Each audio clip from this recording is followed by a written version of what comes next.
No plural, você tem muitas religiões, algumas históricas, antigas, com cada uma com seu livro sagrado, né, como o Alcorão, como os Vedas e tantos outros. E a Bíblia é um livro, penso eu, único, singular, incomparável. Para você ter uma ideia, é o livro mais traduzido para outros idiomas do mundo. É o livro mais publicado no mundo, já passam de 4 bilhões de exemplares. Poxa.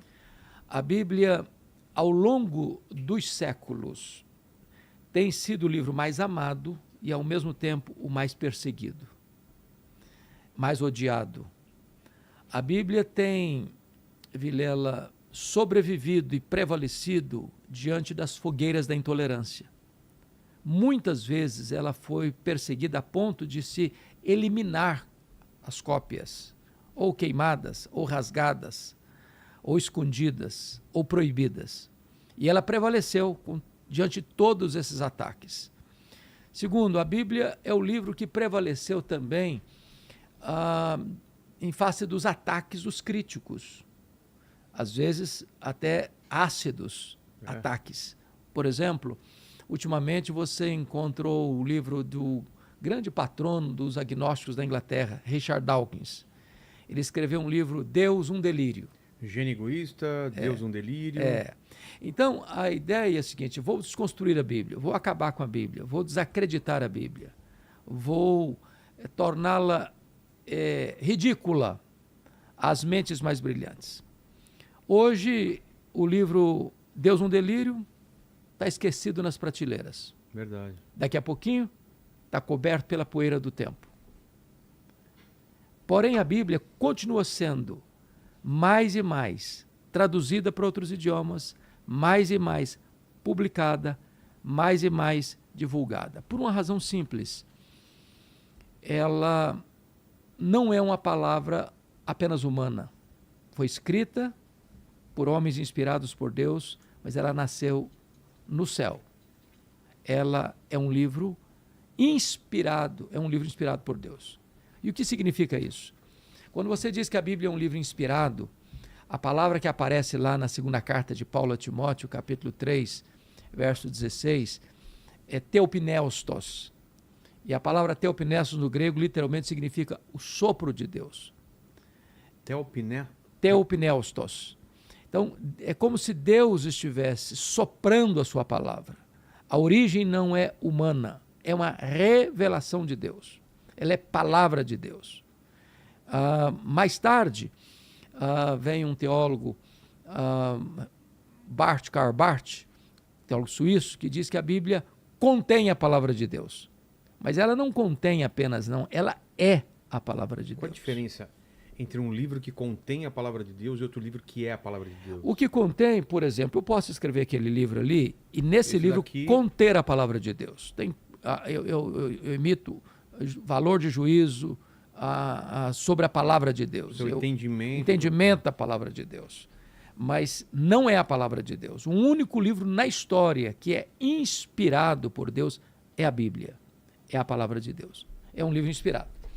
Mas isso essa abertura que você fez, eu acho ela muito poderosa, porque se ela não é a palavra de Deus, se é uma mentira, por que ela é tão perseguida?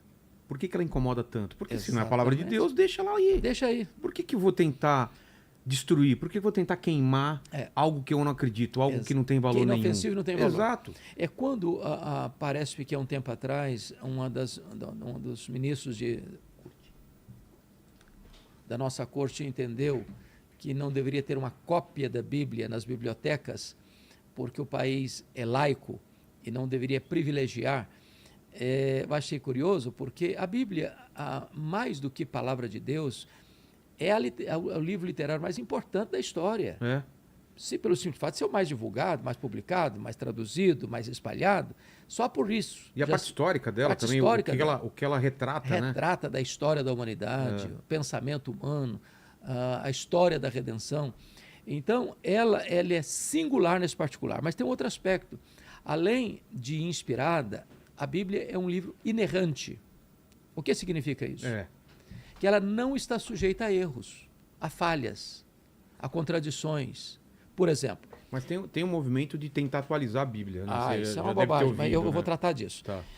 Veja bem, qualquer obra que você pegar, seja na área da ciência, seja na área da filosofia, da sociologia, da antropologia, ou de qualquer outra área da ciência, do saber humano, você escreve hoje, você vai ter outras pessoas que vão se opor no sentido de contrapor, no sentido de negar, no sentido de dizer não é bem assim, ou daqui a pouco você vai precisar atualizar esse conteúdo, porque ficou arcaico, ultrapassado, obsoleto. Normal. A Bíblia, ela não precisa ser atualizada nem ressignificada, porque ela não é nem nova nem velha, ela é eterna. Jesus disse que a Escritura não pode falhar. E Isaías 40 vai nos informar, versículo 8, que a palavra de Deus é eterna. Então, é curioso, eu estou expondo agora na igreja, lá em Pinheiros, o livro de Amós, na Escola Bíblica Dominical. E Amós viveu há 700 anos antes de Cristo. O relato que Amós faz, Vilela, da sociedade daquele tempo, é um retrato nu e cru do que está acontecendo hoje. Os dias mudaram, a população mudou, os valores morais mudaram, o entendimento de sociedade mudou, mas o homem é o mesmo, sujeito às mesmas paixões, aos mesmos pecados, às mesmas mazelas, às mesmas injustiças. E a palavra de Deus conta a história antes dela acontecer. A Bíblia, nesse sentido, eu estou dizendo, ela é inerrante. Ela não contém erro. Não contém falha. As aparentes contradições, elas são claramente esclarecidas quando você entende bem. Até do ponto de vista da ciência, há um cientista que disse o seguinte: a Bíblia corretamente interpretada, a ciência corretamente entendida, jamais entrarão em choque, porque ambas têm o mesmo autor, que é Deus. Então a Bíblia escreve a história antes dela acontecer. Terceiro aspecto, ela é inspirada, ela é inerrante, e em terceiro aspecto, ela é infalível. O que significa isso? Significa que tudo aquilo que ela disse que iria acontecer, vai acontecer. Ou já aconteceu, ou está acontecendo, ou acontecerá. Não há previsão da Bíblia que diz, não, isso aqui acertou 80%. Acertou 80% e falhou em 20%, não é palavra de Deus. Deus não pode falhar, porque Deus é eterno, ou seja, Deus está lá no futuro, no seu eterno agora. Ele está fora do tempo, né? Ele está fora do tempo, existe, além do tempo. Além do tempo. Para ele, um dia, 1000 anos, 1000 anos é um dia. Então, ela é também infalível. Mas o que é importante afirmar ainda, nessa fase inicial, é que ela é poderosa. Ela é poderosa. Ela é espírito e vida. Essa palavra, na medida que você lê a Bíblia, estava brincando agora com ele, de dizer quantas vezes leu, a última vez que leu, quando você lê a Bíblia lê você. Como assim? Quando você examina a Bíblia, ela examina você. Quando você perscruta a Bíblia, ela perscruta você. É nesse sentido de que quando você lê a Bíblia, você é confrontado com seus erros, com seus pecados, com as suas mazelas, com as suas necessidades, com seus desejos, com tudo que você tem. Ela vai entrando em você, diagnosticando você, e mais do que isso, ela vai restaurando a sua vida. Diz a Bíblia que ela alegra o coração, ela cura a alma, ela dá sabedoria aos simples. Ou seja, na medida em que você vai examinando a Bíblia, você vai sendo transformado por este ensino, por esta mensagem gloriosa. Mas talvez você perguntou assim, mas como é que eu posso saber que a Bíblia é a verdade? Papel não aceita tudo? Como eu posso ter certeza que a Bíblia é confiável? Eu queria lhe dar 3 razões, e você me interrompe quando achar por bem.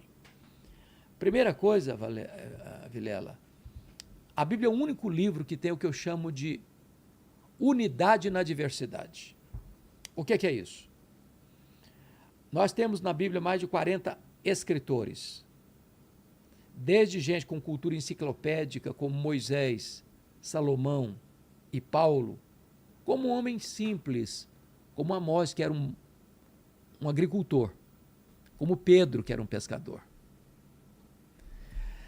Esses 40 escritores escreveram num período de 1.500 anos, porque você começa com Moisés, que viveu 1.500 anos antes de Cristo, e encerra o Novo Testamento com João, que escreveu no final do primeiro século.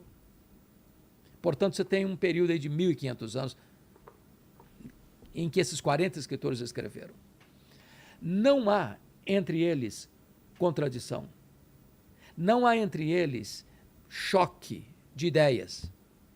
Existe uma complementaridade, uma sintonia, uma harmonia plena no que foi escrito. Por quê? Porque eles estão escrevendo, mas eles estão escrevendo por inspiração divina, por revelação divina. Então, a mão que está escrevendo é a mão humana, e não é psicografia. A mão que está escrevendo é a mão humana, mas a mente que está controlando o que está sendo escrito é a mente divina. Então, não há qualquer outra obra na história da humanidade onde tantos autores escrevendo de lugares diferentes, de culturas diferentes, para pessoas diferentes, com línguas diferentes, em contextos diferentes, em que haja uma plena e absoluta harmonia. Isso é exclusivo da Bíblia. Segundo aspecto, que eu acho que é tão importante, é o cumprimento das profecias.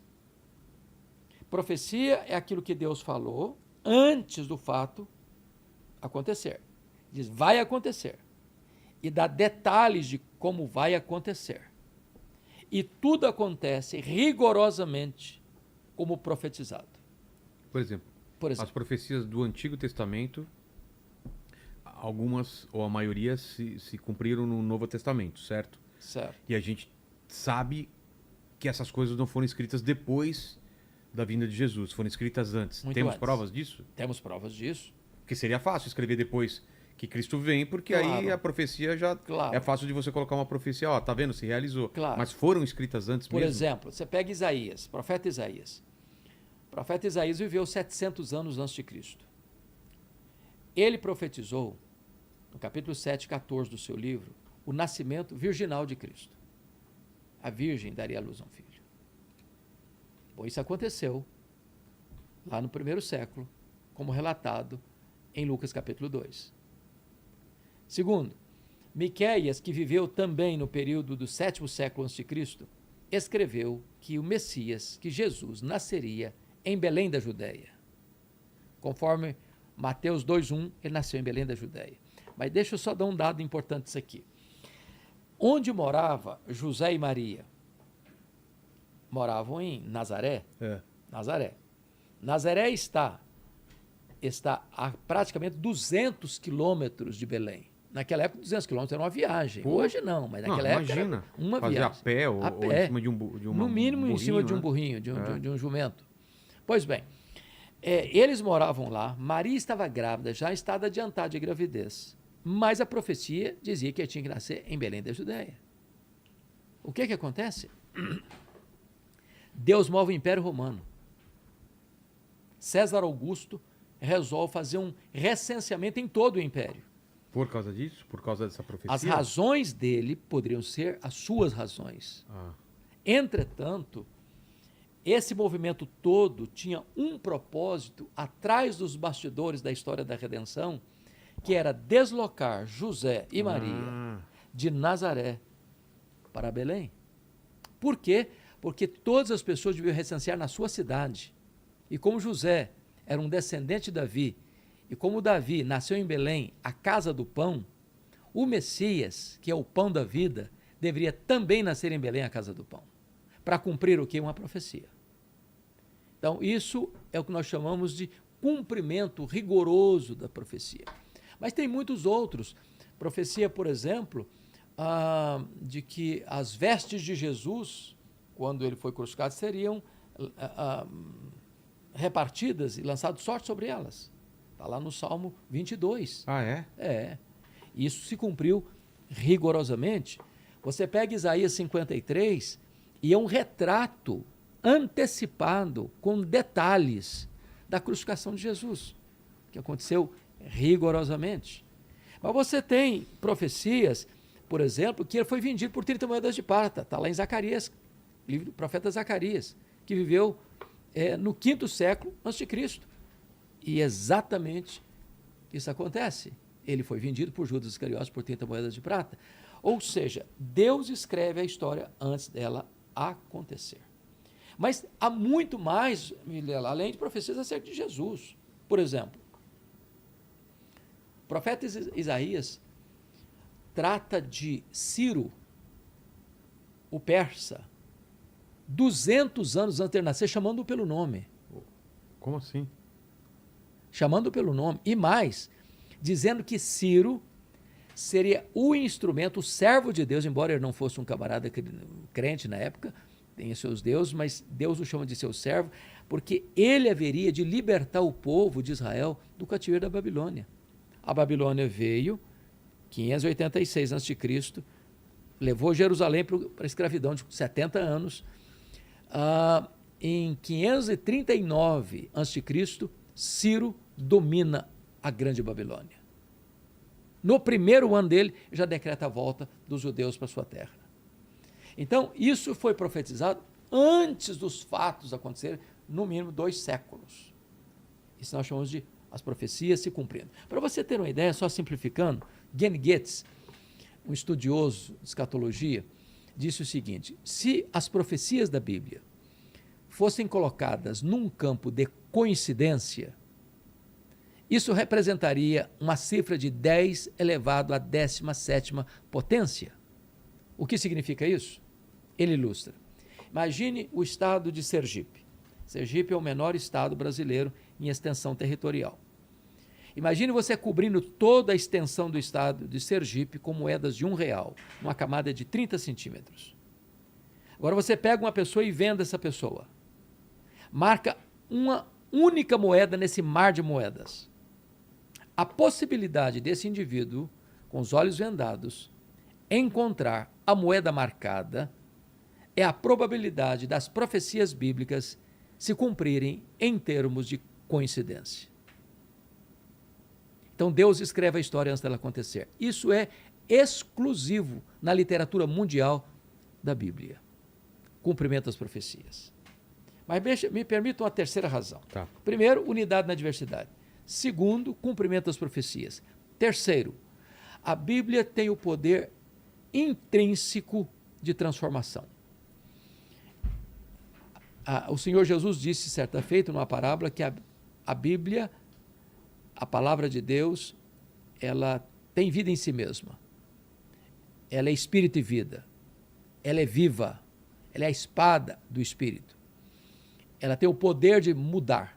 Por ela nós nascemos, por ela nós somos santificados, por ela nós somos consolados, por ela nós somos restaurados, por ela nós somos fortalecidos. Então me permita um exemplo. Aqui em São Paulo, um pastor muito conhecido escreveu um livro, e o livro dele chamava Sozinha. E ele narra a história de um colportor. Essa palavra colportor é conhecida? Colportor. Colportor. Colportor é um indivíduo que, naquele tempo, com tanta dificuldade de transporte e com muita escassez de literatura, por exemplo, pegava um animal, um cavalo, enchia cestos de Bíblia e saía vendendo nas fazendas, sim, nas vilas. Aí esse colportor, passando por uma fazenda em Minas Gerais, vendeu uma dessas Bíblias para um fazendeiro. Mas ele, a família toda dele, era analfabeta. Mas tinha um funcionário da fazenda que sabia ler. Então ele chamou esse funcionário, reuniu a família e pediu a esse funcionário para ler a Bíblia. E ele começou a ler, apenas ler. E a família toda, Vilela, toda a família foi se convertendo. Todos os trabalhadores da fazenda eram convocados, conclamados, e só com a leitura da Bíblia foram se convertendo. E a vila que estava próxima dessa fazenda também foi chamada para ler a Bíblia, porque ninguém conhecia a Bíblia, ninguém sabia de Bíblia naquela época. E houve uma transformação profunda, radical, não só da família do fazendeiro, mas dos seus funcionários e do vilarejo, simplesmente com a leitura de uma Bíblia. Poxa. A palavra de Deus é viva e poderosa.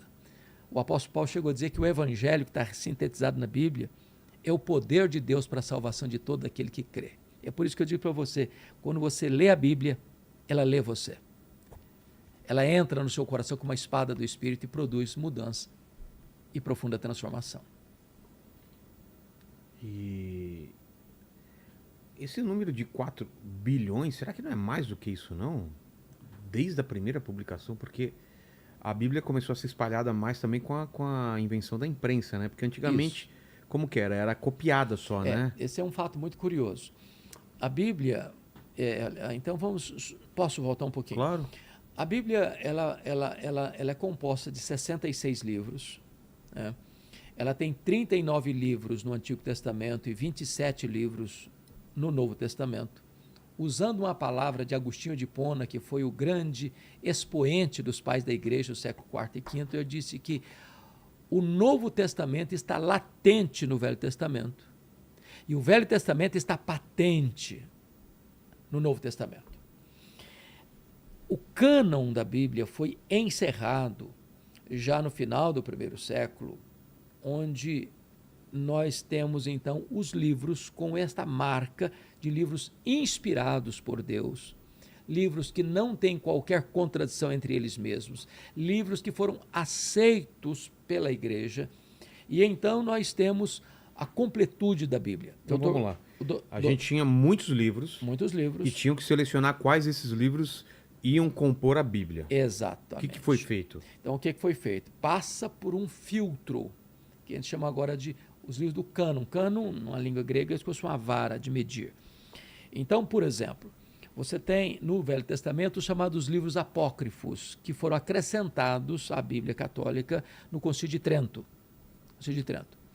Esses livros são históricos, foram escritos no período interbíblico, do ano 400 a.C. ao período de Cristo.